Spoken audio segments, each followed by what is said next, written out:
Hey guys, and welcome to another coaches Q&A for the Northeast Performance community. And I'm joined by Charlotte. How are we doing today? Hey, good, thank you. How are you doing? Yeah, very good, thank you. Very Good. good. I think our other coach Simon, I think, is inspecting the inside of his eyelids after a tough kettlebell training session. He tends to do that afterwards, just in case, doesn't he? Absolutely, yeah. Not getting any younger, you know. Ah, that's it. It's a necessity. It's a necessity. So It is. how's your week been, Charles? I know we had a bit of a Uh, catch up there, but for the millions and millions of viewers and listeners uh, we have.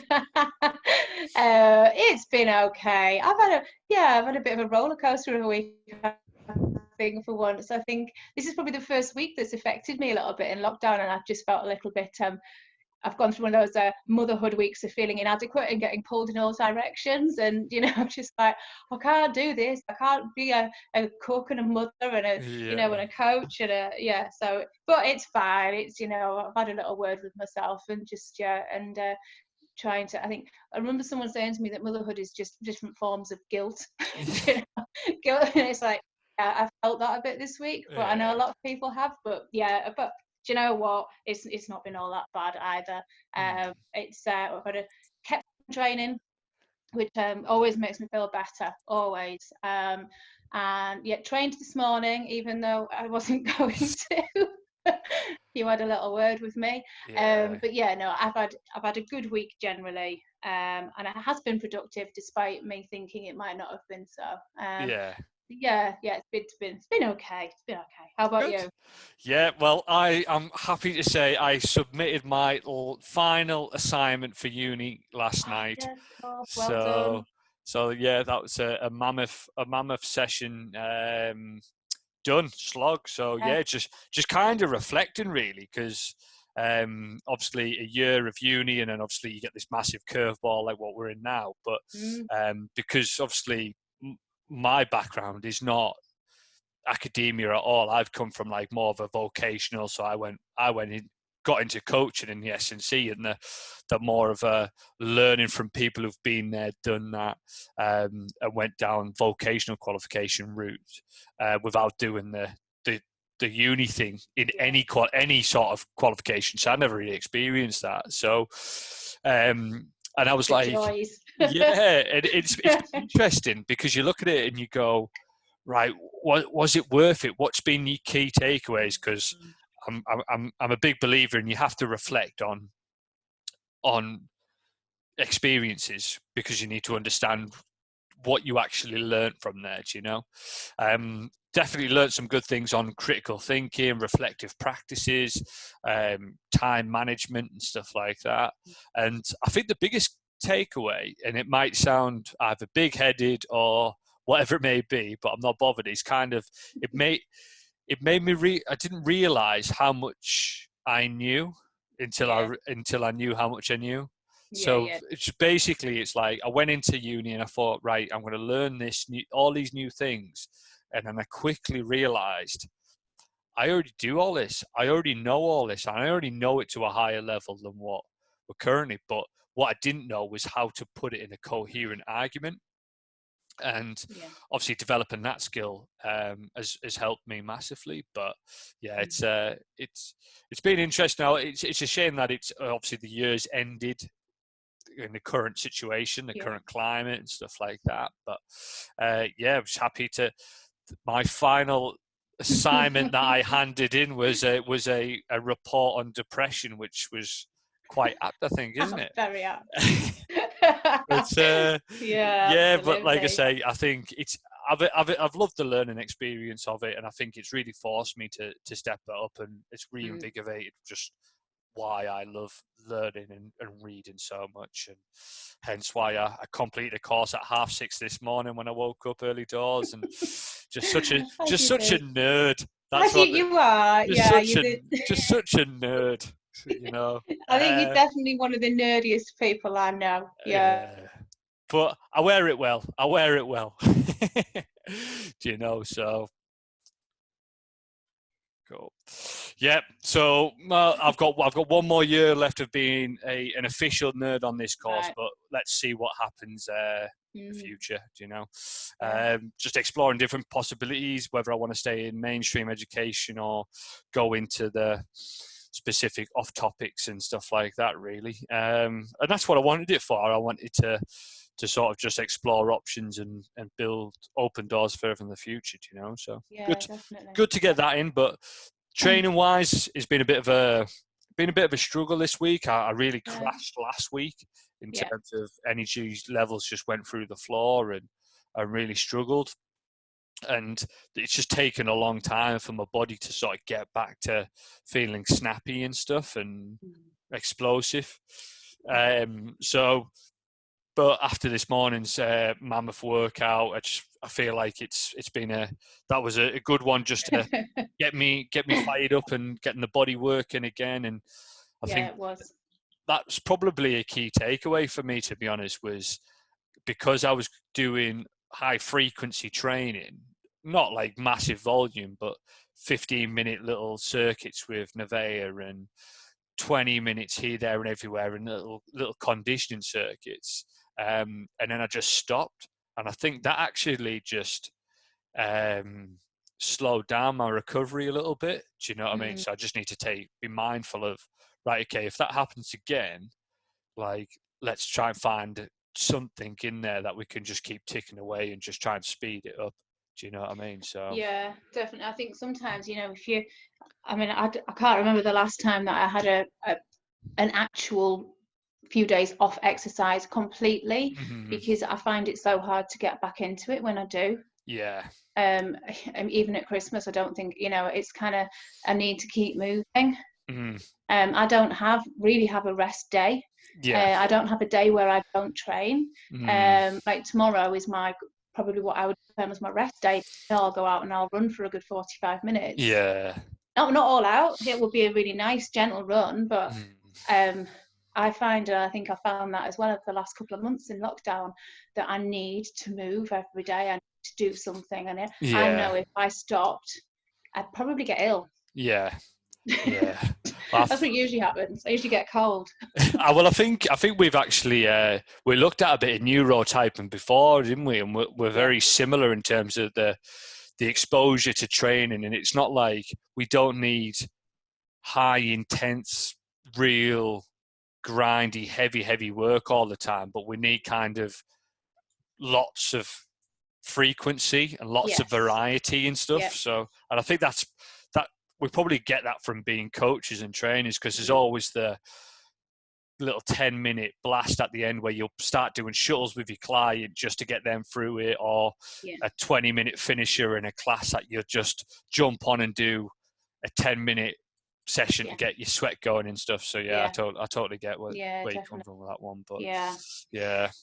Oh, back in the gym. So back to work. I know. Well, that's it. And I think as the news comes out now that we're starting to ease restrictions, people seem to have taken that as ease restrictions. So we're back to normal. I think I've just driven past a lot of people there who apparently we're not in a current pandemic, and there's no social distancing. That's all gone now. It's disappeared, which is quite interesting. Some new rules we don't know about. Yeah, that's it. I think they watch on a different channel, I think. Maybe. The I hear what I want to hear news. I think that's the channel. Yeah, that's the one. Yeah, I need to tune into that one. That's it. But I think as it starts to ease, people need to start thinking about their routines as they go back to work. I know we've had a few people within the group that have struggled or set up a new business in these times, and actually their early morning sessions or the structure of the day has just disappeared. So I think we really just want to sort of nail down into that, really, don't we? Yeah, definitely. Just help people to make that transition back to it, and it's about, we've all had to change in the last couple of months, and it's almost like, oh well, now I've got to change back again. It's quite, I think people find it quite difficult and quite daunting. I know one of my clients, and she's gone back and she's got her own business, and it was more the thought of going back, you know, and the anticipation, and now she's back. She said it's actually not that bad. Yeah. You know, it was just the thought of having to readjust from that routine, and actually she's, you know, a great example of someone who has then now she's had a great week and a half back, and she's fitted it in around her new her job again. Yeah. So she's carrying on those habits. And I Mhm. think, you know, it's about adapting again, isn't it? And we don't like change. No, not at all. Human You beings know, do not like change, and no. I think that's the key thing. Is I could understand if something comes out the blue and it knocks your routine off, your schedule, or whatever it may Yeah. be, but we know it's coming. Do you know what I mean? We know that we're generally going to be going back to work in some form or another. Do you know? I know the teachers out there. I know obviously they're the main ones that will be going back. I know there's people who are possibly working manufacturing who is going to start going back into a full time sort of work. So it's about making sure, like, right, okay, well, I know I've got this routine now. What do I like from it? What's good? And what can I put into my new routine going forward? And I think that's the key thing. So a little exercise that I would recommend people to do is just get a bit of a list, blank bit of paper, and just write down, what do you like at the moment out of your current lockdown routine? And if you're saying it's regular exercise, fantastic. Well, what time is that? Or we can have family meals together more frequently. What times are they? What are you having? What's the scenario that occurs before that? And I think once you understand that, you can go, right, okay, well, it doesn't mean that's going to disappear. It might mean that I just need to move things half an hour this way or half an hour that way. Yeah. Do you know? And I think if you know that, right, okay, well, I'm starting my 9 to 5. All right, okay, great. What time do you normally do your exercise? Well, I've started doing my exercise at 9 o'clock in the morning. Right, okay, well, is there a possibility where you can start doing that at 6:30 in the morning? Oh, no, I don't like my early morning routines or whatever it may be. Okay, well, why don't you slot it in on an evening when the kids have gone to bed or whatever it may be? You've got to make it fit around yourself. You can't just say, right, well, when I was in lockdown in 2020, that was the fittest I've ever been. Do you know what I mean? Yeah. Like you say, it's these new habits that you've built in. It's not about losing them. It's about just trying to juggle them around and move them into your new schedule. Do you know? Yeah. And hopefully, I had a chat with one of the guys in the group, and the biggest realization for him is actually I'm meant to start work at 8:30. So I don't need to be in the office for 7:45.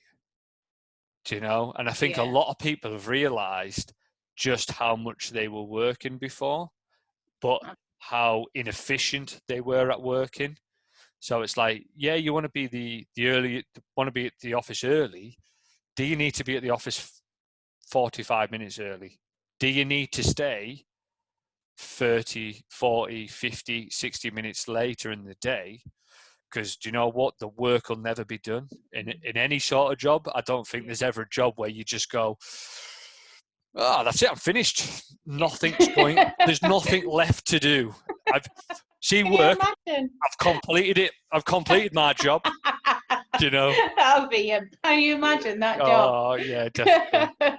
I'd want like a theme tune out of like the Super Nintendo when you completed Super Mario or something like that. Yeah. There was a little trophy that came down, streamers. You'd want that, wouldn't you? Oh, that would be class.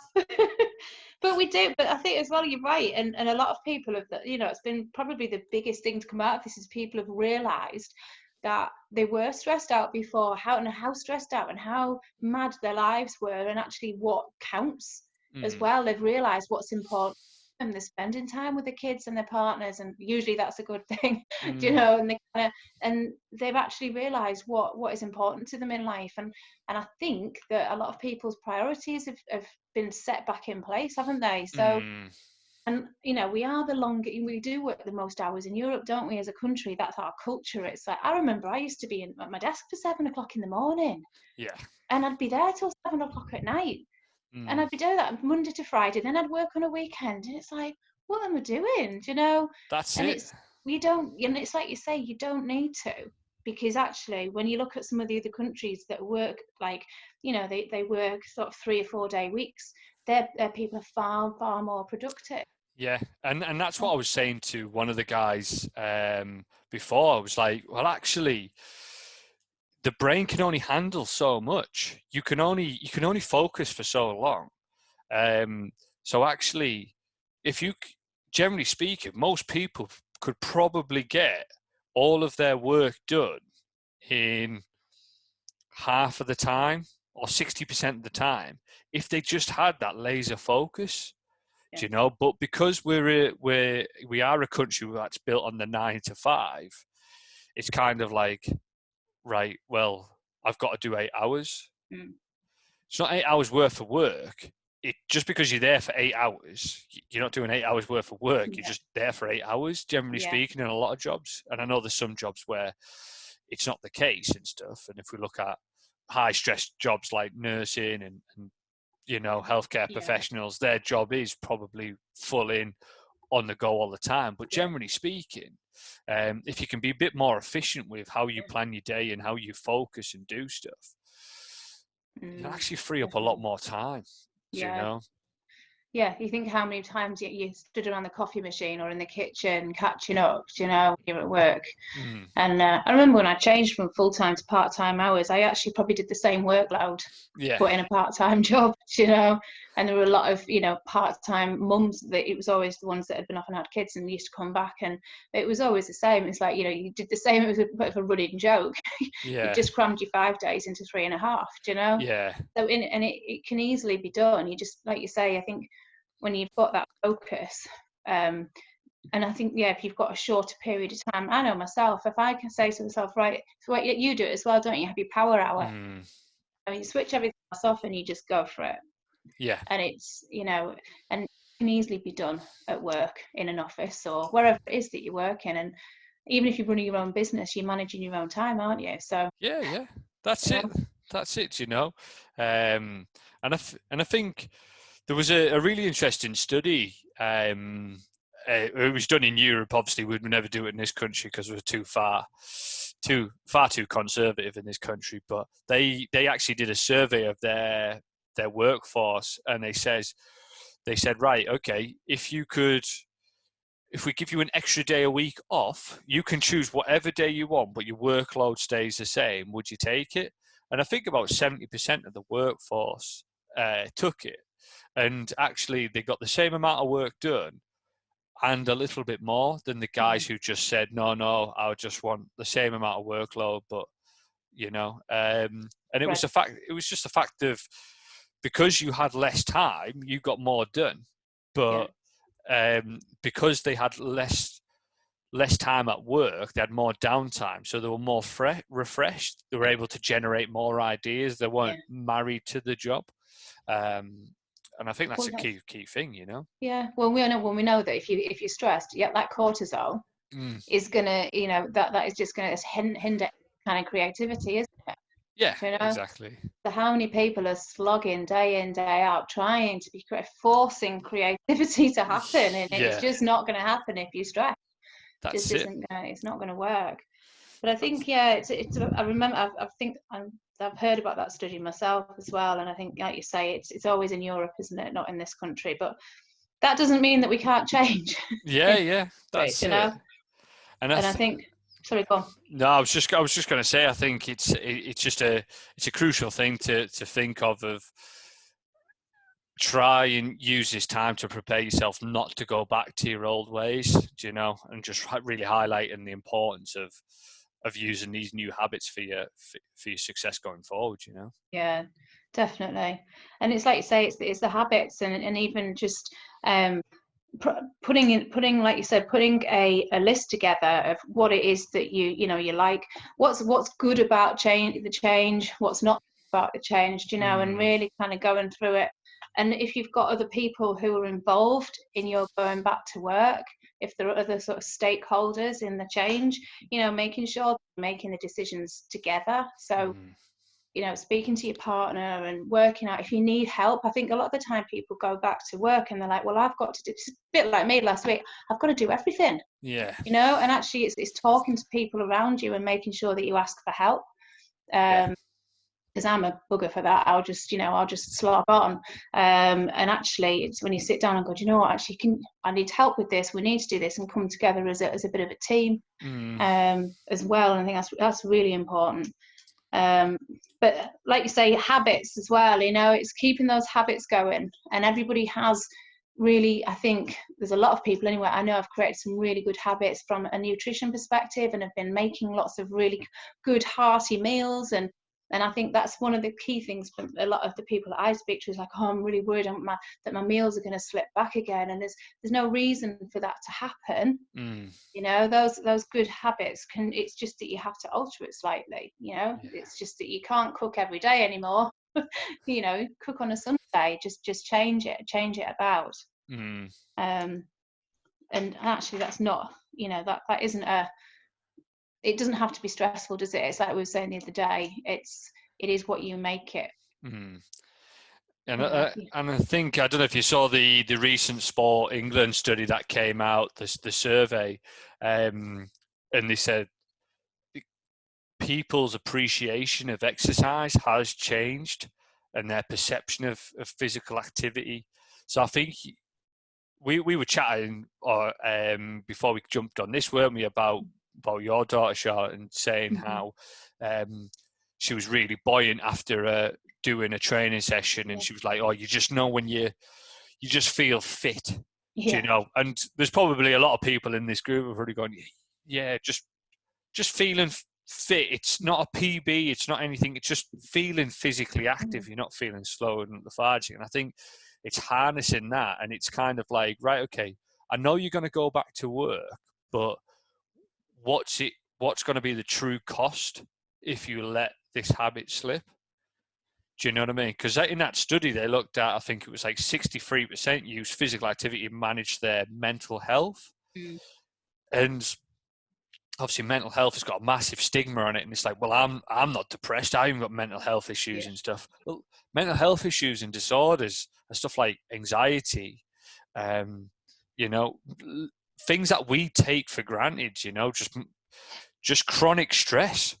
Chronic stress is a form of like a mental disorder, or it can manifest itself into a mental disorder, and unfortunately I've seen it on the side where people have had that bit of a breakdown and they've never recovered. They were just running on adrenaline and like you say, stress, and then all of a sudden the brain just went nope. And I think people need to take this new appreciation for exercise and start putting it to the top of their list in terms of priorities. The priorities when it was a 9 to 5, just from an outsider looking in, for a lot of people was, oh, I can't wait for the weekend. Living for the weekend. Fridays are great. Saturdays are fantastic. Sundays are okay, but they're my hangover / lazy Sunday. We just have a big old Sunday lunch, and every street in Darlington smells like fat and deep fried food because everybody's making Yorkshire puddings, and that smell of chicken and all that. Oh, not tasty. And as you can all gather, Steve's partial to a Sunday dinner. And then well, it's just Monday, isn't it? Monday, Wednesday, and people were just like, that was their priority. The priority was getting through the working week, getting smashed on a Friday or Saturday, surviving Sunday, pulling themselves round. And that was their priorities, And I'm thinking, well, actually, you haven't been in that situation now. You don't, hopefully you see it in a way where actually exercise is a priority. And exercise doesn't need to be my session, your session for 45 minutes to an hour or whatever it may be. Mm-hmm. It could be the half an hour walk every single day that you've been doing since you've been on lockdown, because that was the only physical activity that you could feel like you could do. Do you know? It's not losing that. I think as well, it's kind of, and I'm sure you'll have heard it before. We've both heard it. A lot of people saying, "Well, I'm just not motivated now," do you know? And I can't, you know. And so, if you think of it now, you've got these habits of training, 4 or 5 times a week sometimes. That is now a habit. You're going to have to potentially change the timing of your habit, but don't rely on the motivation to keep you going, because it won't. No. It won't. You know, motivation is what gets you started, but it isn't what keeps you going. And just remember that it's the habits that keep you going. Yeah. And we've got habit trackers, haven't we, as well? And if people want, you know, if people want a copy of a habit tracker, which is just a dead simple thing that you have on your fridge or somewhere that you can see it every day, you write down those habits. So it might be, okay, 20 minutes every day I will do this training, or half an hour, and you just tick it off every day. And so you're keeping those habits going. So if you're worried that you're not going to be motivated, then let's get some strategies in place now so that those habits don't fall off. And if you don't have a cross in one day, okay, cool, draw a line under it, but make sure that all of the rest of the days have got it in, and just, you know, just keep on plodding through, and don't use an excuse of not being motivated. Yeah, it's too easy. That's it. And I think what you need to be building is that autonomous of just doing stuff, the autonomy of, why do you exercise? Well, it's just something we do. My parents always exercise, so I've always exercised. We've heard that one. Or I come from a sporty family, or whatever it may be. So sport has always been a big thing. So it's about building that autonomy, but it's also the responsibility that you're going to hold to yourself, and that discipline. And rather than seeing discipline as a negative word, seeing it as, no, I've got to hold myself accountable at times, do you know? And one thing that I always try and get people to ask themselves is, whenever they're about to make a decision, whether it be consuming excess amount of food or just skipping a workout for the day, it's kind of like, what's this going to cost me in the long run? Do you know? Because you might be tired, or you might be feeling demotivated and flat, but it's, what's it going to cost me in the long run if I don't do 30 minutes of exercise right now? And I think once people weigh that up, they'll just go, actually, I need an extra half hour in bed. You don't, because what you're going to do in that half hour in bed, you're going to sit on your phone, you're going to scroll through it, and you're just going to waste that half an hour. You didn't need it. You're not going back to sleep, do you know? Or, I just needed a rest day today. Rest day from what? You haven't trained for 3-4 days. What do you need a rest from? Do you know what I mean? Like, just having one of those days. I just fancied a rest weekend. Rest from what? You haven't done anything. Do you know? I think people just asking themselves that question of just, actually, what is it going to cost me in the long day? And that's what I put on the group this morning. Like, no abuse was needed this morning. It's kind of like, just look in the mirror. And if you can honestly look at yourself, preferably do it naked, not because I'm a perv or anything like that. It's pretty much, if you can look in the mirror naked and go, I've done absolutely everything I could possibly do to make this the body that I want. If you can do that, fantastic, you're in the 1%. If you can't, get off Facebook, go and do your exercise. Do you know? What is it? James Clear says the cost of bad habits is in the future. Is that the right way around? The cost of bad habits is in the future, and the cost of good habits is now. Anyways, I can't remember which way around it is now. I think it's the bad habits now, isn't it? Because bad good habits don't come out. Do you know? Do something now that your future self will thank you for. Yeah, that's it. You know? But but the thing is that is a difficult thing to build off, you know. Yeah. But the main thing we're trying to point out to people here is understand that you're going to go through some difficult adjustment again when you're going back to work, but it's trying to prepare yourself for the adjustment and see it in a way where it isn't such a big, massive shift and change. Do you know what I mean? Because if you can just start telling yourself, right, okay, well, I'm going to be getting back up at 6 o'clock in the morning shortly because I've got to get ready for work and I'm going to go on the commute and I'm possibly going to have to exercise later in the day, or I'm going to have to cook me food the night before. If you start telling yourself that, when it happens, your brain isn't going, oh, whoa, what's happened here? This is happening out of the blue, because you've already told it it's going to happen. It's just going to be like, oh, okay, yeah, well, Yeah. this is what we do. Yeah. You know? And see it as a, you know, rather than seeing it as a negative, see it as a positive and think, right, I have learned shed loads of stuff in the last 60 days. This is what I've learned. This is actually really cool. So I can use learning now and take that forward so that I'm never going back to that place that I was in before, rather than going, oh God, it's just going to be like it was before and I'm going to get stressed again. I can say that was before. Yeah. I've had 60 days now to sort this out.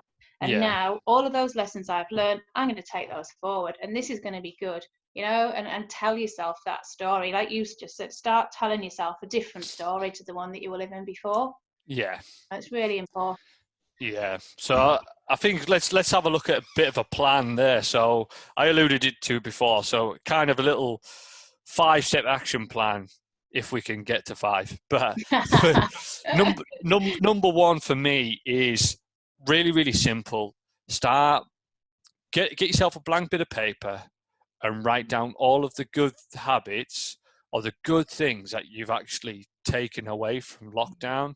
This might be more regular exercise. It might be how you've prepared meals, spending time with family.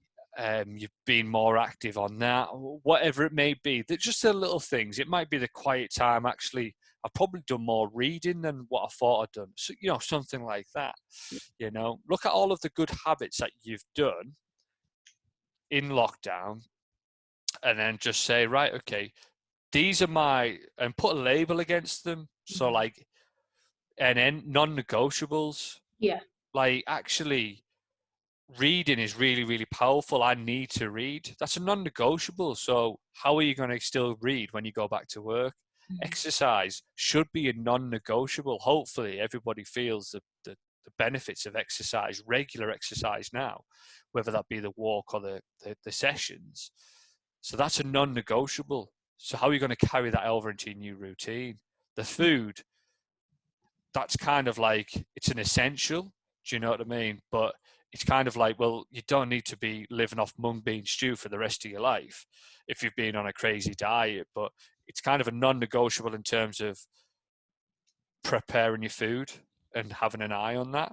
So take them into your working schedule and just write it down. What does that look like? How do I get my non-negotiables into my new working life, whatever that looks like? I think that's kind of the first sort of tip that I would say out of like a 5-step action plan for people. And also is anticipate potential challenges so that when they happen, you have a strategy to overcome them. Yeah. You know, what might stand in my way? You know, is it going to be that I know that my boss I'm going to be back at work and be working through my lunches, which means I'm not going to get a lunch hour again. I'm not going to get out and get some fresh air. So what can I do to make sure that I do get a lunch and that I do get some fresh air? Now, whether that be stand up to your boss and say, actually, I'm legal, right? Or whether it be, right, okay, I'm going to make sure I've got some dinner prepped, and I'm going to make sure that at the end of the day, I'm going to go and get 20-minute walk in the fresh air out in the open. That would be what I do if that doesn't happen.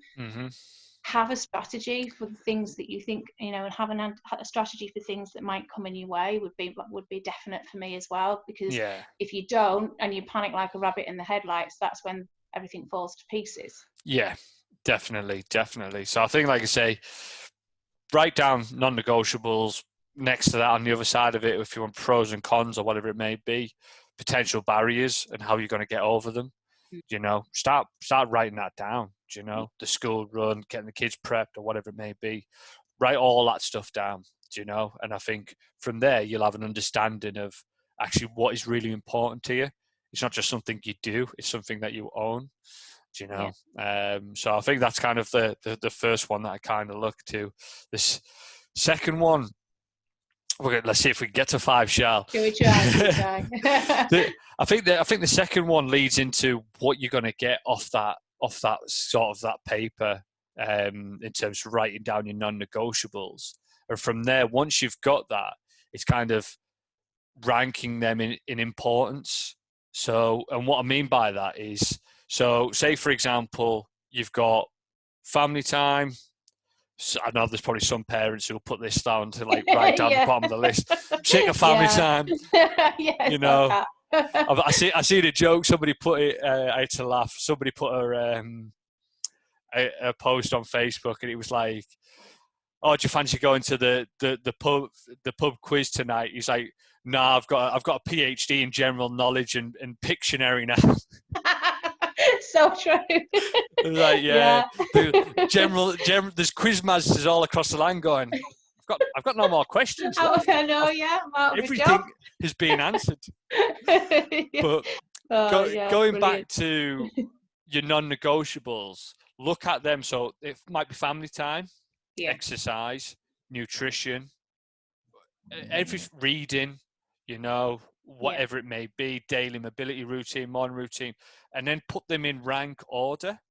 And I think this will link to your barriers quite well, and rank them in terms of importance for yourself. And don't see being selfish as a negative. See it as you need to trying to fill other people's cup all the time without filling your own just holds you back. So ranking them in order of importance will make you just realize, actually, if you do hit a barrier, what's the order of importance in here? Do you know? And that's, sometimes it's difficult, but what is the one thing that's going to have the biggest contributing factor further down the line? I think that's kind of number 2 that I would say is, once you've got those, just rank them in order of importance for yourself first and foremost, because you can't help other people if you're in a situation where you're held back or you're not 100%. Yeah. And possibly as well, I think, we've kind of, sort of, the moment people are just trying to get through lockdown perhaps, and might have little goals, things that they're trying to achieve, but maybe even just looking at, okay, so what are your new goals, when you're back at work, because I'm not saying everyone needs a goal, but I think goals really help you to keep a structure and to keep a focus. So and it not necessarily an outcome, it might be more of a process goal and a habit that you want to form. So actually, just thinking about what your goals are, short and long-term goals, and give yourself a structure and something to work towards as well. Yeah, definitely. Like I say, so number 3, let's create your goals, and I definitely agree with that 100%, because I think we're definitely guilty, and I know I am, of just doing like stuff and anything, and not really putting a goal behind it. So then there's not as much focus and energy and attention that it requires to hit the goal. And I think once you put a goal behind it, it just keeps it front and center of your mind, and it forces you to put the amount of energy in that it deserves, doesn't it? Yeah, absolutely. And I think, because lockdown's been quite a grey area and a bit of, it's unknown territory, it's almost been that people's goal has been to get through it. Just survive through it unscathed, So actually, let's start bringing some structure back into life, whether that be a personal goal or a business goal or a fitness goal, something to give you some focus. Definitely. Yeah. Number 3, we've got goals there. Number 4, a big thing for me from all of this would be to encourage people to keep learning and actually view information through a critical lens. The amount of absolute drivel I have seen, it seems to be 10x'd, and the amount of reactive comments and behaviors I've seen from people over lockdown has just been frightening, really, to be honest with you, but half not unexpected. Do you know?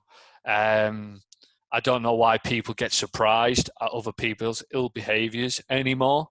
Do you know? Pick up a history book. Do you know what? There's people that can arrange mass genocide and Yeah. awful, horrid, diabolical things in the world. You know, things that would not even cross our mind, like just awful crimes and actual devastations. And you get upset by 40-year-old Barbara who cannot do social distancing, you know, Yeah. and leaves rubbish in the natural park. Why does that surprise you? Sorry, that is just the way people are. There's been people in there who are a lot worse in history, and I know it's frustrating, I know it's annoying, but just learn. Just keep learning where you get your information from, and actually approach things from a more of a critical thinking mindset. Don't be scared to challenge information that you see. Before, yeah, rather than judging. Yeah, taking it from Yeah. gospel, even if it looks like it comes from a credible source. You know, I see loads of people sharing articles out of local newspapers or what they see as like Science Weekly or something like that, and they just jump straight on it and they go, "Oh well, it's in there, so it must be true." It's like, you need to dig a little bit deeper in there. Yeah. Don't be scared to question stuff. Don't be scared to go into it and go, actually, where's this data coming from? When somebody says, "Oh, eight out of 10 people that have died from coronavirus are over 60," where does that data come from? Because I don't look at that figure and go, "Oh, that's true." Because do you know what? Statistics, you can make statistics say what Yeah, of course. you really want them to say, do you know? And Yeah. funnily enough, every study that is pretty much out there in some form or another has got a form of bias behind it. That's Yeah. just the nature of it. That's us human beings. As much as scientists will try and sit on the fence, it will always have some form of bias behind it because they're either emotionally invested in the work or they're trying to prove something. So if their hypothesis gets disproved, then they'll try and go, yeah, but however, it did disprove it, but we've got to take these things into consideration. Yeah. Do you know? So I think that'd be number 4. As you go back and as things start to lift and everything else and misinformation is spread, we're humans, you know, it's going to happen. Do you know? At the end of the day, a big thing now is everybody seems to be jumping on the back of the government and going, "Oh, well, they could have done this better. They could have done that better. Oh, shame on you for all of this." And I'm like, have you never made a mistake? Do you know? Did you used to believe in Santa when you were 5 years old? Did you? Oh, shame on you. Shame on you. How dare you think like that? The Tooth Fairy, oh, you are disgusting. Yeah. Absolutely. We don't do it. Yeah. People make mistakes. You're just trying to do what you thought was best in that situation. Now, I think also as well as the media as well, though, isn't it? You've got to be very careful what you're fed from the media, you yeah, know. absolutely, absolutely. And you've, like I say, just keep learning, be critical about where you're getting your information about. I've seen some absolutely dreadful stuff over these past few weeks, and long-term friendships and long-term loyal employees and stuff like that have lost jobs and going by the wayside and stuff like that. And it's like, just exposes true colours. But generally Yeah. speaking, it comes from emotional thought rather than logical thought, doesn't it? Yeah. Absolutely. Absolutely. What about as you know, obviously you've got your non-negotiables, you've got your potential barriers, you're going to prioritize, you're going to create some goals, you're going to keep learning. How are you going to stay accountable? Mm. And who's going to keep you accountable? so I think that's, I don't know how to put that in an action point. Maybe you can help, but really it's how are you going to track and monitor your kind of progress and keep accountable. So getting some strategy in place, you know. Yeah. I don't Yeah. know, a bit of a wishy-washy No, number. no, no. Or, I think no. Staying accountable is an absolute ideal one, because, as you alluded to earlier, you can't do everything by yourself. So expecting you to stay motivated and put 100% in training and make the perfect meal and help your child get A-star grades whilst having a spotlessly clean house, whilst being the bread winner in the house and stuff like that, it's just kind of unrealistic. yeah. For the people that can do out there, absolutely amazing people. Yeah. But Let us know. yeah, that's it. Yeah. They've probably got a course it for Yeah. that. Yeah. But staying accountable, and I think accountability is, I think some people see it as a bit of a negative at times. I know I certainly did at one point a few weeks back, because it highlighted just how much I could lack discipline. And it was like, wow, 32-year-old, and I need to be held accountable for this. Do you know what I mean? But that's human nature. I was just gonna say that's it. Yeah. Don't be scared to share the load. And Yeah. I think staying accountable is a perfect one. Now, if you want to do that with a group of friends or with coaches, I always try and recommend trying to get somebody who isn't emotionally invested at Yeah. times to do that. Yeah. Insert sales pitch. Yeah. But I think it is crucial, because sometimes, I mean, I know you won't mind me saying, but when you were struggling earlier in the week, like, oh, I haven't done this, I haven't done that, what was the response? The response wasn't, oh, you're terrible, Charlotte. Oh, I can't believe it. It was like, don't worry about it. Yeah. Just focus on this. And it was Yeah. like, oh, right. You just needed somebody to apply that Yeah. logic to the situation. That wasn't emotionally invested. Yeah. Yeah, do you know? Absolutely. And I No, think it's it's a good important. one. Really is a good Yeah. one. And the thing is as well, I mean, I know at the moment, we have this Facebook group, we have a group of people as well, and you use that, you know. Yeah. We've got 70 people there you could be accountable to, maybe we could look at setting something up, I don't know, but I know that when I've, set up groups within my client base, is the accountability is what makes it work. It's what makes it happen, because people know that they've got to actually report back, and, Yeah. and I've had a couple of people who pulled back off the groups because they want to see if they can go and do it on their own. Look, and they can, which is brilliant. It's worked because they've got habits and they've ingrained it, and they've used the crutch when they need it, and now they've let go. And so it's just ask. Yeah. Just ask. That's it. And like I say, and I think it comes back to that saying, and I think it's a really good one that was shared to me, is if you want to go fast, go alone. If you want to go far, go together. Remembering health, fitness, mental well-being is kind of like a long-term thing. Do you know, it's even Olympians and stuff have been building up to it over 4-year cycles and stuff like that, and it continues. So I think don't see it as, oh, it's a 6-week challenge, or oh, I'm going on holiday if we're ever allowed out of the country ever again. Or it's this event, or it's that event, or whatever it may be. Don't see it as that. See it as kind of a, no, I want to go far. I want to go far with this. There's times when you have to go fast. You go alone and just say, no, I'm just going to do it. But just remembering that the pack's always going to be around for you to help you get far. That's kind of what you want to go for, Nice little one to end on, that, Ste, I think. Yeah, defo. No, like I say, I think hopefully you guys will get a lot from this in terms of just starting to plan. The return to work plan, the return to work phase, write it down, put it all into a bit of a right, okay, what have I learned over this? Reflect on it.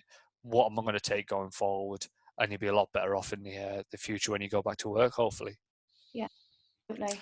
Good stuff. Right, guys, you've been absolutely amazing. And Charlotte, awesome as always. Thank you very much. And I'll make sure we give Simon plenty of punishment for missing the session. Yeah, absolutely. So, right, enjoy, Charlotte. We'll catch you in a bit. All right. Cheers. Take care. Bye.